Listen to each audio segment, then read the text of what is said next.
ते दोनों नहीं थे, लेकिन एक का नमक पहुंच गया उसमें और एक के शक्कर या बूरा पहुंच गया खीर में। अबुद्धि पूर्वक दोनों काम हो गए। अबुद्धि पूर्वक या अज्ञान पूर्वक उस खीर में सामग्री पड़ गई, तो एक की तारीफ होने लगी और एक को डांट लगने लगी। आप लोग सुन रहे हैं ना? हाँ। उसी प्रकार कुछ जीव ऐसे हैं, वह कर्म सिद्धांत से अपरिचित रहते, उन्हें कोई ज्ञान नहीं है किस ढंग से कर्म का आश्रय होता है, शुभ कि अशुभ। मात्र सहजता में, या मान लो पूर्व कर्म का इस ढंग का उदय रहा, लेशाएं परिणाम अच्छे रहे, उसके फलस्वरूप उनकी खीर में मीठा पड़ गया और वह यहाँ सुख इत्यादि का अनुभव करने लगे, संपन्नता का अनुभव करने लगे। और दूसरा भी था, वह भी अनभिज्ञ था कर्म सिद्धांत से, लेकिन उसकी खीर में नमक पड़ गया और वह यहाँ पीड़ा का अनुभव संसार में करने लगा। अभी आप लोग आए तो 90-99% पूर्व से, जैसे हम भी यहाँ पे आए तो हम यह बिल्कुल कहेंगे हमने कोई पूर्व में प्लानिंग पूर्व भाव में इस ढंग की नहीं की थी। समझ रहे ना आप? पूर्व भाव में इस ढंग की कोई प्लानिंग नहीं थी। हम यहां आ गए, हम आज मुनि बन गए, अपने आत्म कल्याण की ओर अग्रसर हो गए। आप लोगों ने भी कोई प्लानिंग नहीं की थी, आप लोग यहां पे आए, कोई सुन रहा है, कोई सुना रहा है। अपने अपने कर्म का इस ढंग से उदय है। यह इस ढंग से हो गया क्योंकि पूर्व भाव में कोई योजना होती, प्लानिंग होती, तो बिल्कुल पक्का था कि यहां ना आते। अगर वहां कुछ प्लानिंग बना लेते कि संसार से पार होना है और अंतरंग में उस भेद विज्ञान की या आत्म तत्व की रुचि प्राप्त हो जाती, सम्यक दर्शन अंतरंग में उद्घाटित हो जाता, तो बिल्कुल पक्का हो जाता कि यहां ना आके सीधा बज्र में सब नराज सहनन के धारी होके विदेह क्षेत्र में जन्म ले लेते। हमारी खीर में भी अनायास से मात्र मीठा पड़ चुका है, प्लानिंग तो कुछ नहीं रही। समझ रहे ना आप लोग? और कई व्यक्ति जो अभी घर पे बैठे हैं, मंदिर की सुध बुध नहीं है, आत्म कल्याण की कोई सुध बुध नहीं है, यह कह दें कि उनके अनायास नमक पड़ चुका है खीर में। बस इतना ही है। अब अभी तक जो अनायास पहुंच चुका है और हमें बुद्धि इस ढंग की हमारी खीर में जब मीठा पड़ ही चुका है, तो हम चाहते हैं और आप लोगों से भी चाहते हैं यही कि बस अब अच्छे पेट भर लो। समझ रहे ना आप? अब अनायास आपको पंच परमेष्टि से लगाव हो चुका है, आत्म कल्याण की ललक जग चुकी है। इतने व्यक्ति संकेत थोड़ा करते रहे और वह प्रतिमाओं का पालन करने को अग्रसर होने लगे। यह बिल्कुल पक्का मानो, उनकी खीर में अबुद्धि पूर्वक मीठा पड़ चुका है, उनकी खीर मीठी हो चुकी है। सुन रहे ना आप? यह सौभाग्य मानो कि अबुद्धि पूर्वक ही सही, लेकिन आपकी खीर मीठी है। जो इस ढंग से अपने व्रतों का पालन करने में अग्रसर हो चुके हैं, उनकी खीर में मीठा पड़ चुका है। अब इसको ढीला मत करना। जब इतना सौभाग्य मिल ही गया है बिना किसी प्लानिंग के, अब उस प्लानिंग को जागृत कर लो। अब इतना अवसर मिल गया है कि आपने सहजता में व्रतों के पालन करने में अपनी मानसिकता बना ली है, तो बस अब अच्छे ढंग से मात्र एक जिज्ञासा और जगा लो। आगम में आया है 3 तरह की आत्माएं होती हैं। वैसे तो मूल में तो एक ही आत्म तत्व है, लेकिन व्यवस्था के अनुसार बहिरात्मा, अंतरात्मा और परमात्मा। तो जब तक उस आत्मा को अपने सही स्वरूप का ज्ञान नहीं होता है, वह देह को ही स्वयं मानता है कि मैं आत्म तत्व हूं, तब तक वह बहिरात्मा है। और जैसे ही ज्ञान हो जाता है कि नहीं, इस देह में तो हूं, पर इस देह में भी जानने वाला हूं और इस देह से भिन्न हूं, यह श्रद्धान हो जाता तो वह अंतरात्मा कहलाता है। वह अपने अंतरंग को जानने वाला आत्मा है। प्रयोग नहीं किया है लेकिन जानने वाला है। वह आगम की भाषा में चौथे गुण स्थान से शुरू हो जाता है। ठीक है ना। उस दिन उदाहरण दिया था, दो कार आसपास खड़ी हैं, दो व्यक्ति उन कारों में अलग अलग बैठे हैं, और एक कार में बैठने वाला व्यक्ति दूसरे की कार को देखता है, क्योंकि इस ढंग के शीशे लगे हैं, उनमें कांच लगे हैं कि जो कार में बैठा है, कार तो दिखाई देती है सामने वाले की, लेकिन कार में कौन बैठा है यह दिखाई नहीं देता। उसी प्रकार जो दूसरी कार में बैठा है वो भी इसी ढंग की है। अपनी कार में तो बैठा है, दूसरी की जो कार बगल बगल में खड़ी है उस कार को तो देख रहा है, लेकिन उस कार में बैठने वाले को नहीं देख रहा है। जो उस कार में से देख रहा है उसको भी नहीं देख रहा है। समझ रहे ना आप। तो जी हम सबकी कारें हैं, लगता है बेकारें हैं। वो कार नहीं, हमारी कार तो बेकार सी है। हम केवल बगल वाले की कार को मात्र देखते हैं। उस कार में बैठे वाले ने उस आत्म तत्व को, जो अनादि और अनंत है, सुख दुख का अनुभव करने वाला है, शाश्वत है, निर्विकार है, उस तत्व को नहीं देख पा रहे हैं। जो हम सोच रहे हैं ना, तो वस्तुतः हम वही हैं जो सोच रहे हैं। जो सोचने वाला है, कार नहीं सोच रही है। उस कार में बैठने वाला ऐसा सोच रहा है कि वह कार अच्छी है।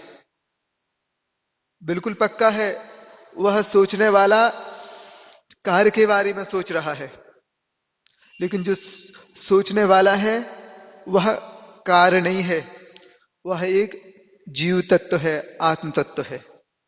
वही हम सब हैं। बार बार इस पे थोड़ा उपयोग ले जाने का प्रयास करो। हमने इसलिए तत्काल में पहले व्रतों के बारे में कहा था कि इस ढंग से पहले आप पाप छोड़ दो। अब पुनः इस बात को कहते हैं, अब वह व्रत ले लिए हैं, प्रतिमाओं का पालन यथायोग व्यक्ति शुरू कर दिया है, आते हैं प्राय कोई ना कोई बताने, इस ढंग से करने लगे, इस ढंग से करने लगे, तो अच्छा है, तुम्हें उतनी प्रसन्नता हो कि ना हो, लेकिन आचार्यों ने लिखा है, अगर हमारे अंतरंग में सम्यक्त की ज्योति है और आप जब व्रतों का पालन करते हैं या अपने कल्याण की बात रखते हैं, तो हमें बहुत प्रसन्नता होती है। क्यों? हमारे अंदर एक अनुकंपा गुण है।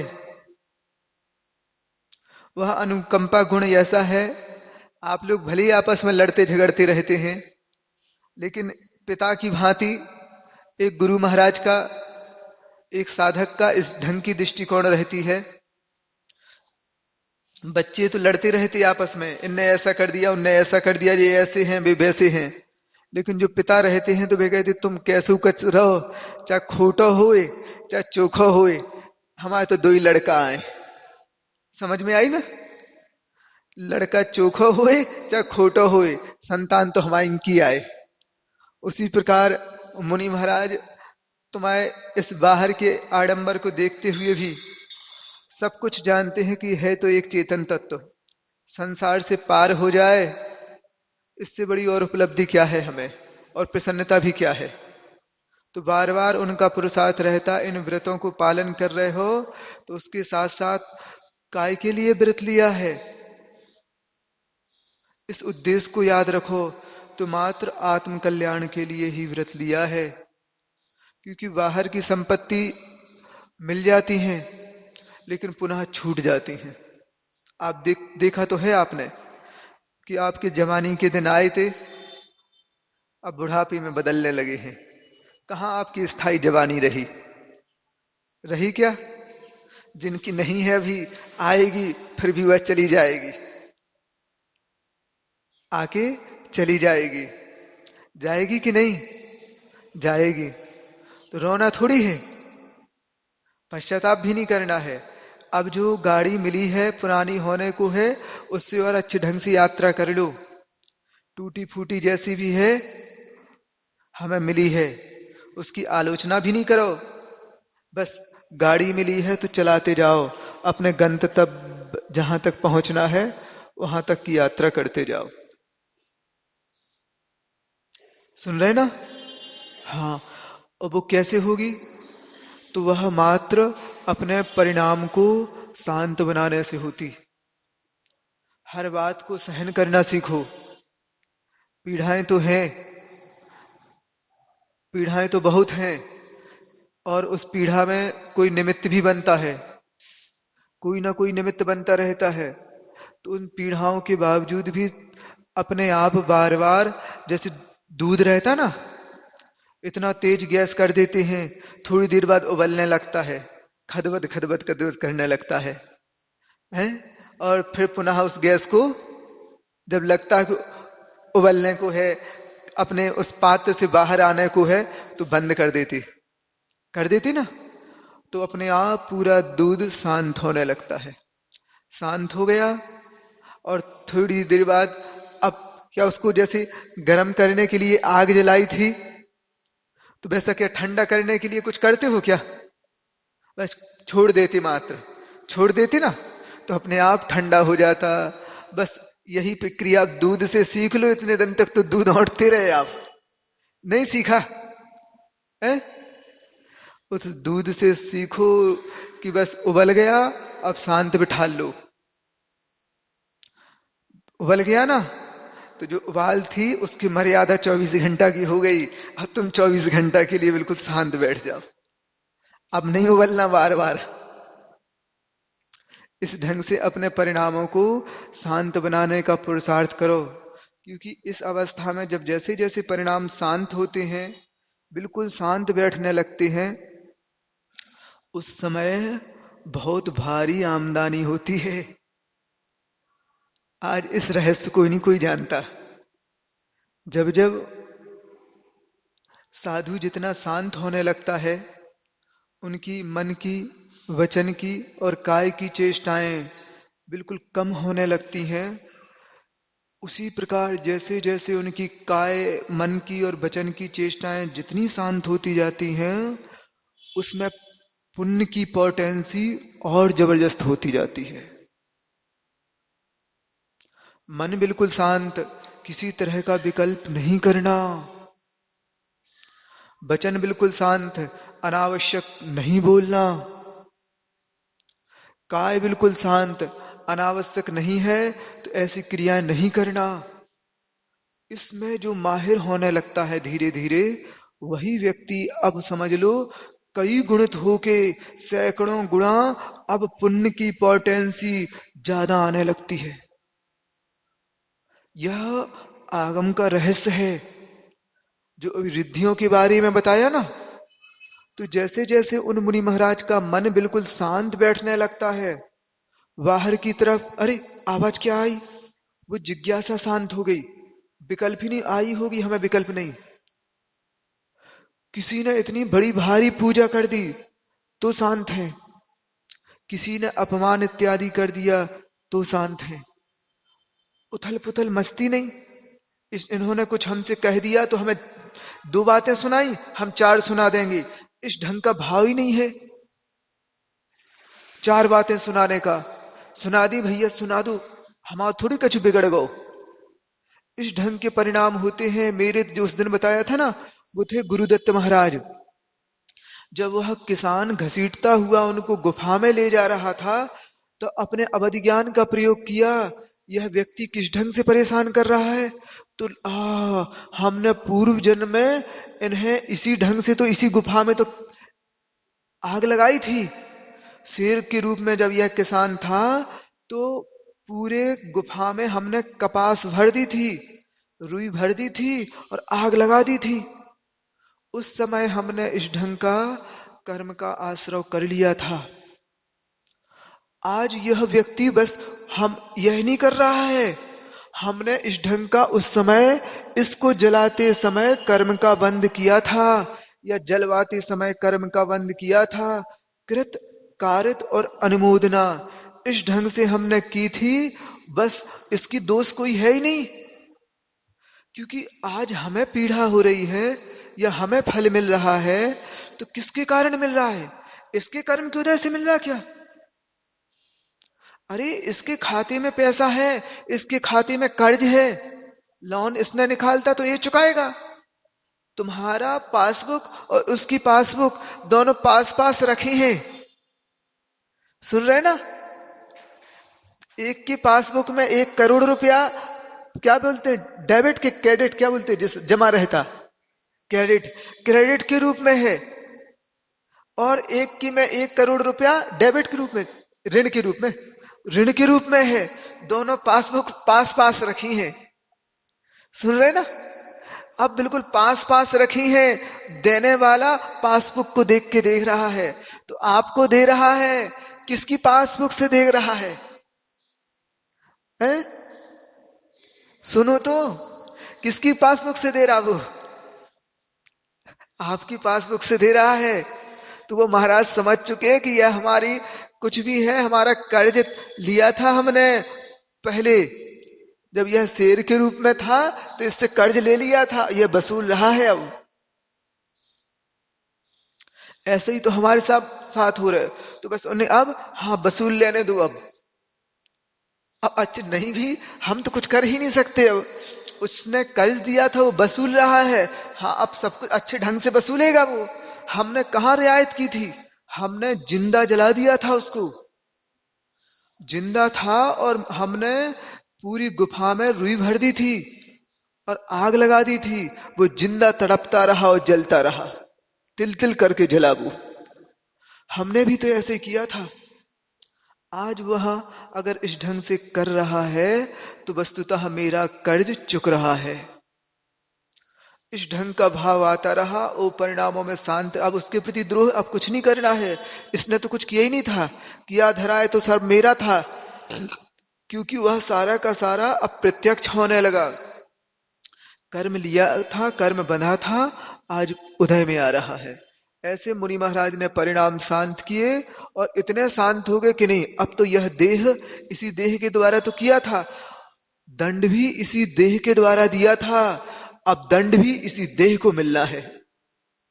भाव किया था आत्म तत्व ने दंड देने का,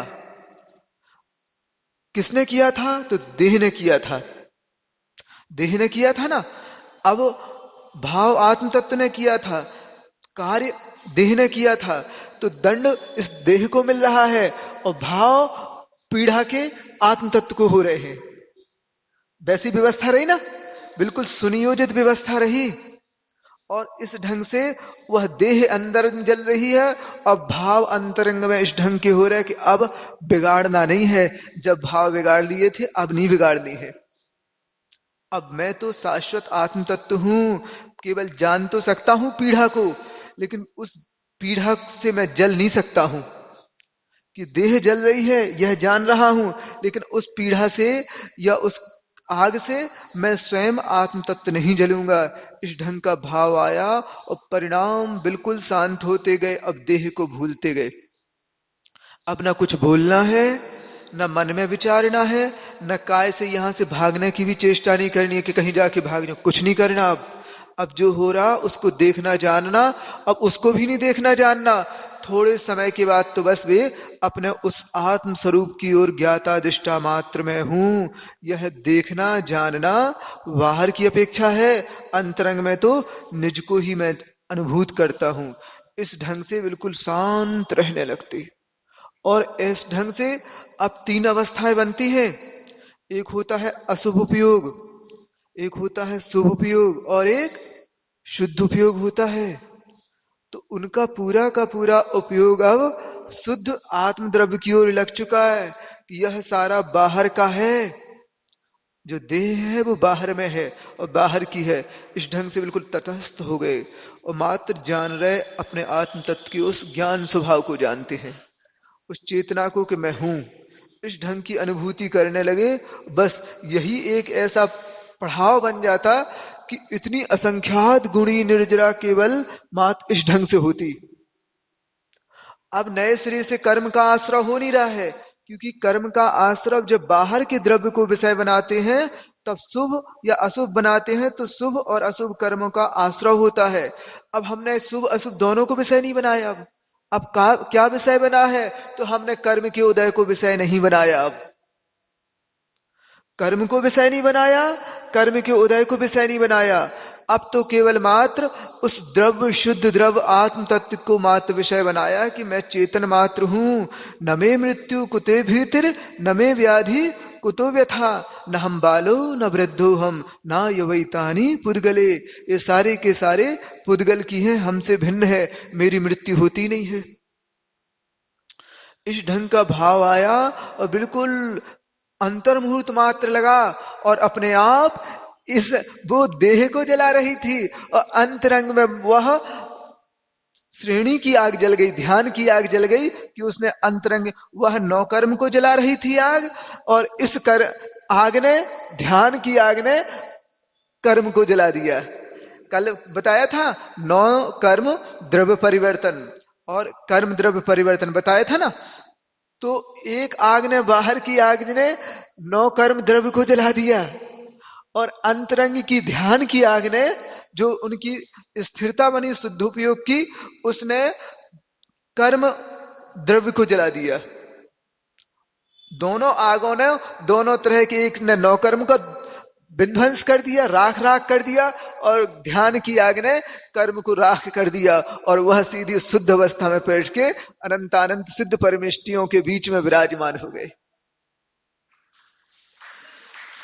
इस ढंग से जब व्यक्ति बिल्कुल शांत होता जाता है, तब कुछ अलग भिन्न महसूस होता है तो बहुत कठिन कार्य, और यही सही मायने में मोक्ष मार्ग है। जब सारी की सारी प्रतिक्रियाएं शांत होने लगती हैं, अब हमें कुछ नहीं कहना, किससे क्या कहें, इस ढंग की आने लगते हैं। अब किन किन को सफाई दोगे आप?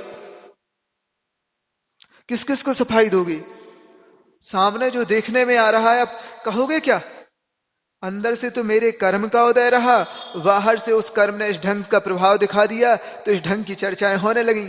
अब चर्चाएं हुई तो विकल्प तो उठ जाते, फिर बाद में सोचा कि कुछ मतलब नहीं मात्र विकल्पों से, क्योंकि हम जहां जाएंगे हमारे कर्म का इस ढंग का उदय है, यहां जाएंगे। हमने कल परसों बताया था ना कि इस ढंग से हो जाता अनायास में, कुछ का कुछ मालूम तो है ही नहीं, सहजता में भी पहुंच गए तो कोई कहने में थोड़ी चूकता है कि वो तो हमें मालूम था ऐसा ऐसा होने वाला है। कह देते, आचार्य महाराज को कह देते हैं कि आचार्य जी को तो वहीं जाना था इसलिए चले गए, हमारे बारे में कह देते हैं। सारी चीजें हो जाती हैं तो पहले तो थोड़ा लगा कि इस ढंग की चर्चाएं होती रहती हैं, फिर लगा कि बस मूल रूप से केवल कर्म के इस ढंग का उदय है। जब ऐस कीर्ति का चलता है तो आप कितना ही अच्छा करो, वो तो लगनी है।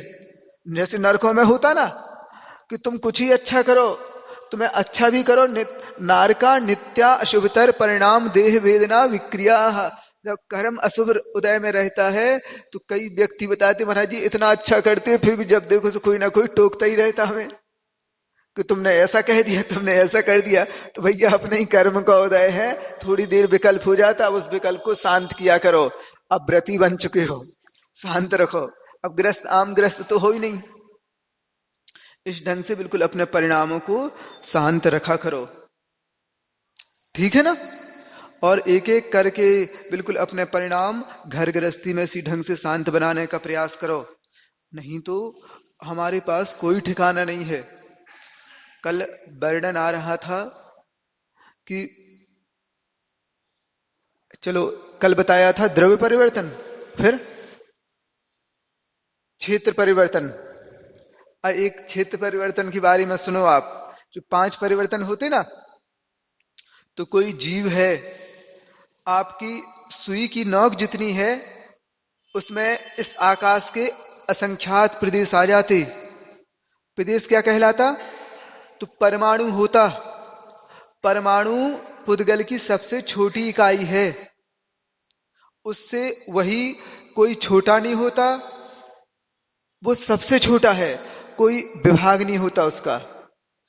तो किसी जीव ने, जो लोक है, उसके मध्य में बीचों बीच जो 8 प्रदेश हैं वहां जन्म लिया।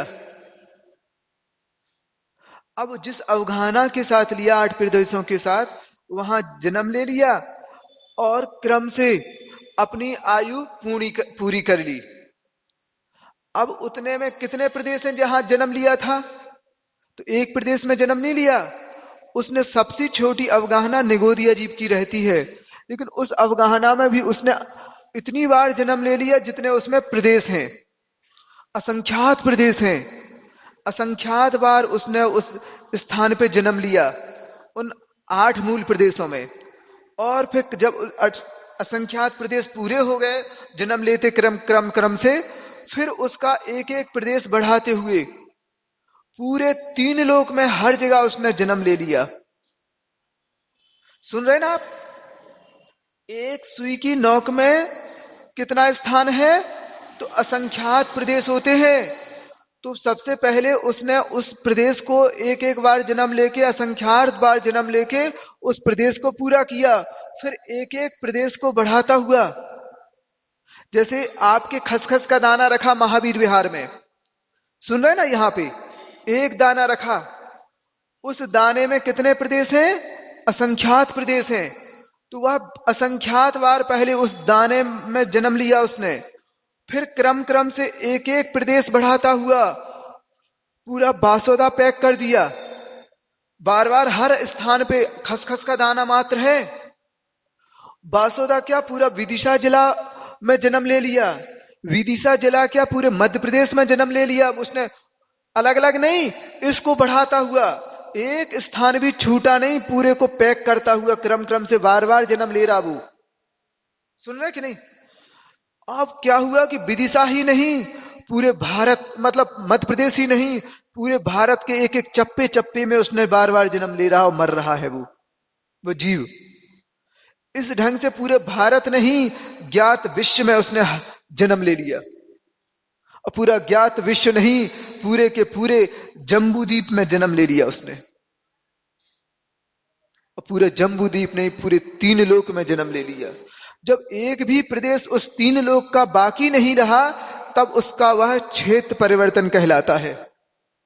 और ऐसा हर जीव ने लगभग असंख्यात बार कर चुका। सुन रहे ना? यह क्षेत्र परिवर्तन है। इसके बाद पुनः वही जीव जब पूरे 3 लोक को उसने अपने जन्म का स्थान बना लिया और अवगाहना इत्यादि की दृष्टि से, तो पुनः फिर से उसी सुमेरु पर्वत के नीचे मूल 8 प्रदेशों में लेके फिर से जन्म लिया। तो अब उस जीव का यह क्षेत्र परिवर्तन हो गया कि पुनः पूरे दुनिया भर में 3 लोक में जन्म लेके इसमें कितना समय व्यतीत हो जाता? तो अनंत, मतलब असंख्यात काल अवसर्पणी इत्यादि असंख्यात 24 व्यतीत हो जाती इसमें, असंख्यात पुद्गल परावर्तन व्यतीत हो जाती इसमें। इस ढंग से हमारी सत्ता बिल्कुल शाश्वत है। इसलिए अच्छे पूरे मनोयोग पूर्वक अपनी उस ओर दृष्टि करके जो भी कुछ कलह का मौसम बनता है उसको शांत रखा करो। आपस में लड़ाई झगड़े घर इत्यादि के हैं तो बिल्कुल परिणामों को शांत रखो कि करना नहीं हमें कलह। अपने आप में इस ढंग के कर्म का आश्रय होगा कि 3 लोक में कहां गुम हो जाएंगे मालूम नहीं।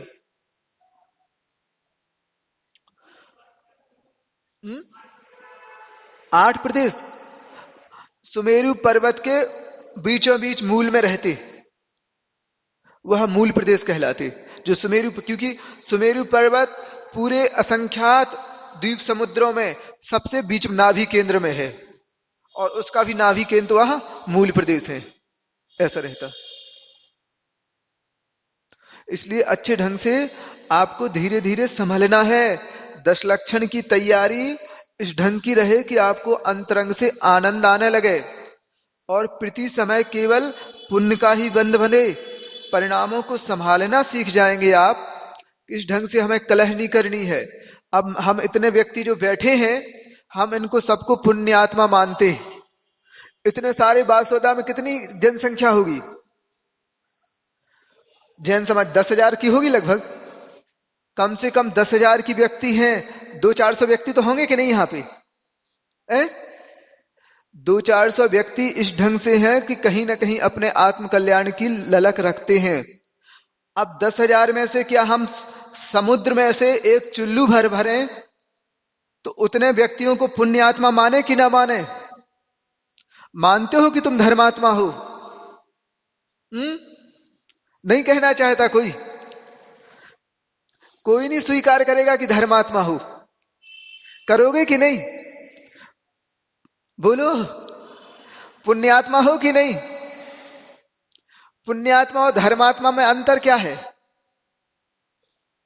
कोई बताएगा?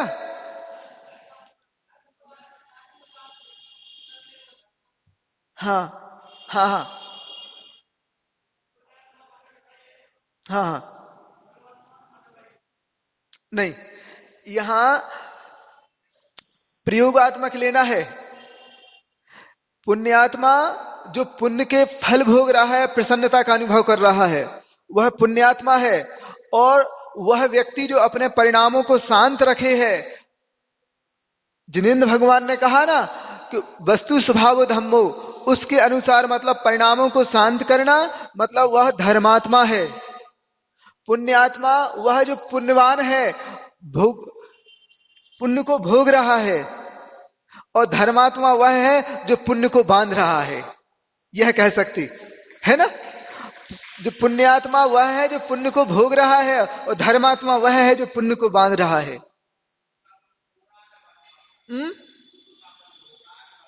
नहीं, पूर्व में बांधा था, आज भोग रहा है वर्तमान में, वह पुण्यात्मा है। और धर्मात्मा वह है जो पुण्य को बांध रहा है। समझ में आया कि नहीं? और अंतरंग की दृष्टि से जो और अंतरंग की दृष्टि से देखें तो जो आत्म स्वरूप में स्थित है वह धर्मात्मा है, और जो बाहर शुभ इत्यादि कार्य करते हैं वह पुण्यात्मा है। ठीक है ना? तो इस ढंग से ध्यान रखो, कौन हो तुम? पुण्यात्मा हो कि धर्मात्मा हो? कुछ मुख से बोल नहीं रहे हो। कल कुछ खाया नहीं था क्या? नहीं खाया था? है? लगता है सारी एनर्जी तुमने हमें दे दी है।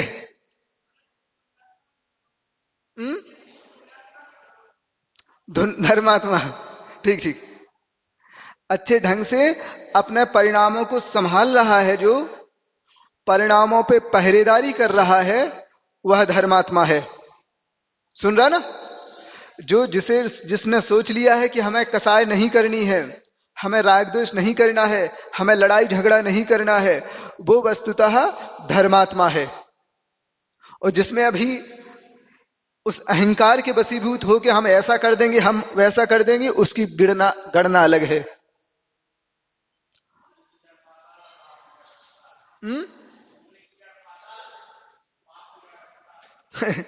पाताल। ठीक है, ठीक है। अब कुछ एकाध प्रश्न हो तो व्यवस्थित पूछ लो।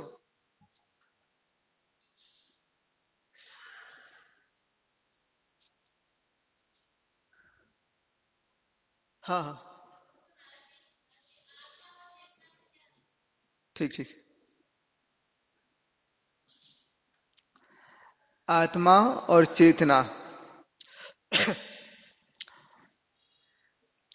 आत्म कहलाता है स्वयं, है ना?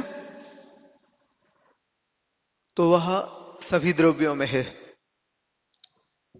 जो बाजोटा रखा है वो भी आत्म है, स्वयं है। लेकिन जो जीव है वो भी आत्म है, स्वयं है। लेकिन जो जीव द्रव्य है वह आत्म होने के साथ साथ जानने वाला, देखने वाला है, अनुभवन करने वाला है। लेकिन यह गुण इस बाजोटे में नहीं है, मतलब जड़ में नहीं है। आत्म तो है, लेकिन इस बात की अनुभूति कि मैं हूं, इस बात की अनुभूति और द्रव्य को नहीं, मात्र जीव द्रव्य को है। यह आप उस दिन बताया था हमने। कोई व्यक्ति है, अंधेरे कमरे में गया, कुछ भी नहीं दिखाई देता, अपना शरीर भी नहीं दिखाई देता, नहीं दिखाई देता ना, कुछ भी नहीं है और अमावस की रात है, लाइट चली गई, उस समय भी उस जीव को अपना लगता है, शरीर नहीं दिखा रहा, देख रहा है, लेकिन वो कुछ ना कुछ अनुभव करता ना, वही चेतन तत्व है, आत्मद्रव्य है। सुन रहे कि नहीं? कभी जब बिल्कुल अंधकार में हो आप, जब शरीर का एक अंग भी नहीं दिखाई दे, उस समय अपनी केवल मात्र सत्ता का भान हो। कैसे हो कि अपने आप देखो हमें कुछ हो ना जाए इस ढंग का, यह विचारने वाला है, वही आत्म तत्व है, देह नहीं है। वो देह कभी विचारती नहीं है।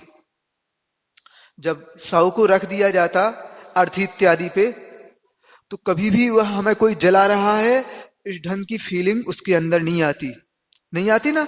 लकड़ी जैसा धूं धूं जलता रहता है, लेकिन उसके अंदर जो कोई है, और फिर कोई थोड़ी सी रोटी की भाप निकल आती है, हाथ जल जाता, तुरंत हाथ झटका लेता, हाँ जल गए जल गए।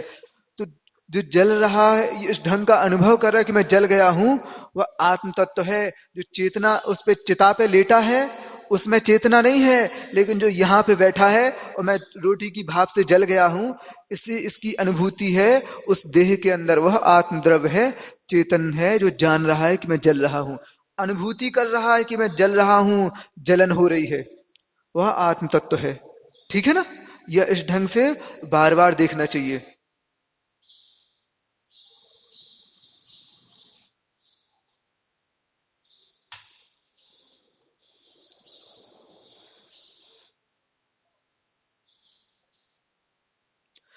शास्त्र में दो तरह के सुख का वर्णन किया गया है, एक तो इंद्रिय सुख, एक अतीन्द्रिय सुख। इंद्रिय ज्ञान और अतीन्द्रिय ज्ञान में क्या अंतर है? मूल रूप से तो ज्ञान एक है ना। अब अभी बताया ना, चिता पे लेटा है, कौन लेटा है? जड़।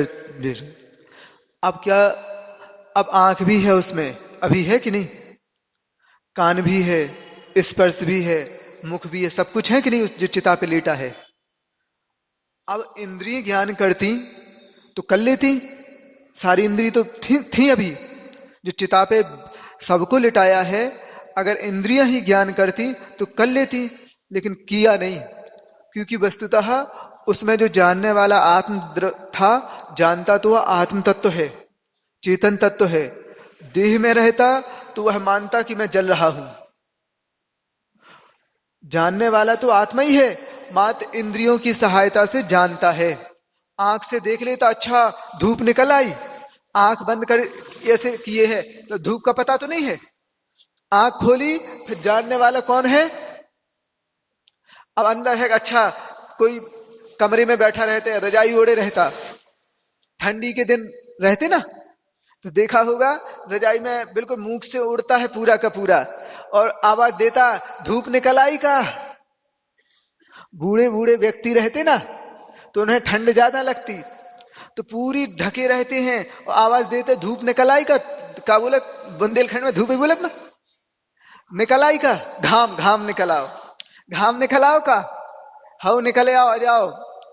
अब जो जान रहा है कि धूप, जो कौन जान रहा है, अभी आंख तो खुली नहीं है धूप को जानने वाला, तो आत्मा आदर अंदर से जानता है। आंखों को खोल के अच्छा निकल आई, तो अब उसने बाहर से ज्ञान प्राप्त कर लिया था, अंतरंग में बाहर को देखा और यहीं से लगा लिया कि हाँ धूप निकल आई, अब जा सकते हैं। तो यह अंतरंग का है, ठीक है ना, यह ज्ञान की दृष्टि से है।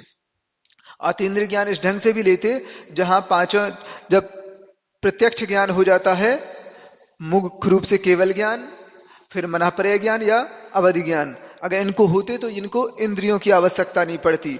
यह सीधे के सीधे बिना, कमरे में भी बैठे हैं, अंधेरा कमरा है तो बाहर का सब कुछ जान लेंगे। यह अतीन्द्रिय ज्ञान या प्रत्यक्ष ज्ञान है, ऐसा। हम्म।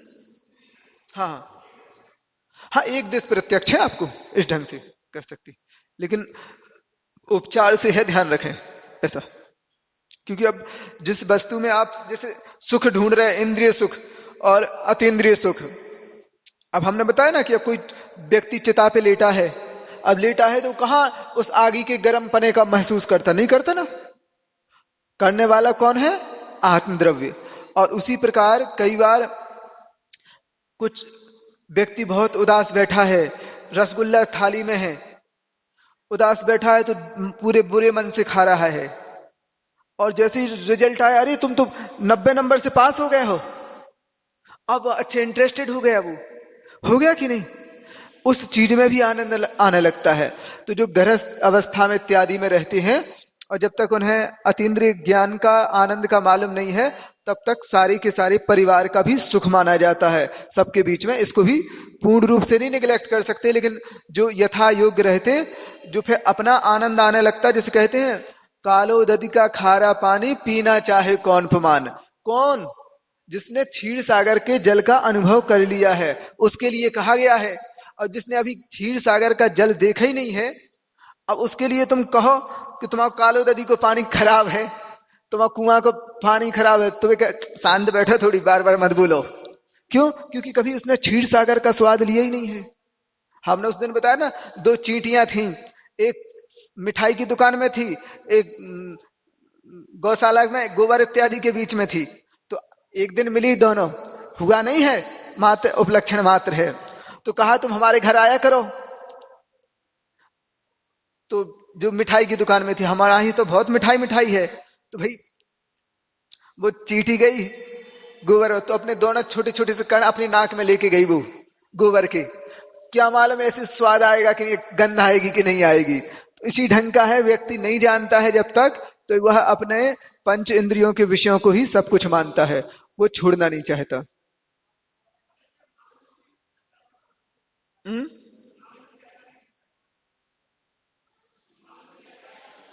हाँ, मागनंदी महाराज का देखो क्या है, हम यह ध्यान रखें कि क्षमताएं तो हैं आत्मा में, जो अनंत गुण हैं वे कब से हैं?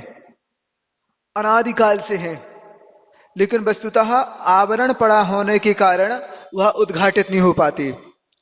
उसी प्रकार जो मागनंदी महाराज का रहा कि पहले चारित्र मोहिनी का क्षयोपम रहा, चारित्र को अंगीकार कर लिया, जब 30 स्थानीय और चतुर्स्थानीय चारित्र मोहिनी का उदय आया, तो वह पुनः उस चारित्र से दूर हो गए। अब कहोगे उन्हें गलत करो, गलत नहीं इस ढंग से, वस्तुतः जो संसार में जब तक देखो अरिहंत भगवान भी क्यों ना हो, अब आदिनाथ भगवान है, उनको पूरा 1 महीना लग गया, समूह शरण को छोड़ दिया, 1 महीना तक योग निरोध नहीं कर पाए, वो तीर्थंकर होने के बाद भी नहीं कर पाए। और कई ऐसे जीव ऐसे होते हैं, सामान्य केवली इत्यादि, केवल ज्ञान हुआ, अंतर्मुहूर्तवाद योग निरोध हुआ, मुक्त हो गए। तो क्षमताएं किनकी ज्यादा है? तो वहां मुख्य रूप से जब तक आप संसार में हैं और कर्म का उदय है, औदयिक भाव है, तब तक वह कर्म का प्रभाव एक अरिहंत भगवान को भी प्रभावित करता रहता। वह बताता है जब तक मैं सत्ता में हूं तब तक अरिहंत बन गए, कोई बात नहीं, अभी सिद्ध नहीं बन पाओगी। अब जब अनंत चतुष्टय के धारी हैं, उनके लिए भी कर्म का उदय इस ढंग से बाधित कर देता है, तो फिर तो माघनंदी महाराज की तो बात ही अलग है, फिर है कि नहीं? इस ढंग से कर्म का उदय आए तो लिया स्वाद। ऐसे भी आगम में उदाहरण मिलते हैं, उपसम श्रेणी चढ़ गए, 11वें गुण स्थान तक भी पहुंच गए, यथा ख्यात चारित्र को छू लिया, वहां से नीचे आए, 7वें में आए, 6वें में, 5वें में, 4वें में, पुनः पहले में पहुंच गए, और कुछ देर बाद आयु का बंद करके पेड़ बन गए, यज्ञगोद में पहुंच गए। इस ढंग का भी वर्णन आगम में आता है। तो आत्मा का आनंद नहीं लिया अतीन्द्रिय, अतीन्द्रिय आनंद भी ले लिया और सब कुछ छूट गया। क्यों? इस ढंग के कर्म की जब इतनी व्यवस्था है कि जब तक वह है तब तक आपको गाफिल कभी भी बना देगा, आप कुछ नहीं कर सकते। तो यहां तो इतना है, जब तक कर्म का तीव्र उदय नहीं आया है तब तक अपनी रास्ता चलते चलो। कहते ना कि भैया छेड़खानी नहीं करो, गाड़ी में पेट्रोल कम है, बार बार बंद नहीं करो, नहीं तो रास्ता में रुकने पड़े। तो वैसे उसी प्रकार के हाल हैं, अपना जितनी क्षमता मिली है परिणामों को शांत बनाते बनाते रास्ता तय कर लो। विघ्न कब आके उपस्थित हो जाए कुछ नहीं कह सकती। कब तीर्थस्थानी और चतुर्थस्थानी का उदय आ जाएगा और आपको गाड़ी वहीं रोकनी पड़ेगी, कुछ नहीं कह सकते। इसलिए अपने आप को संभालो, समता के परिणाम रखो, उस साधना के माध्यम से आने वाला कर्म सत्ता में डिस्ट्रॉय हो जाए, बस इस ढंग के करते जाओ। उदय में आ गया फिर कोई बस नहीं, ठीक है ना। इसलिए आज बहुत हो गया, पर्याप्त भी है। आप लोगों की शायद पुण्य बड़ा जबरदस्त है, इसमें कोई दो मत नहीं है। इतने पुण्य से हम धीरे धीरे करके अपनी गाड़ी चलाते रहे।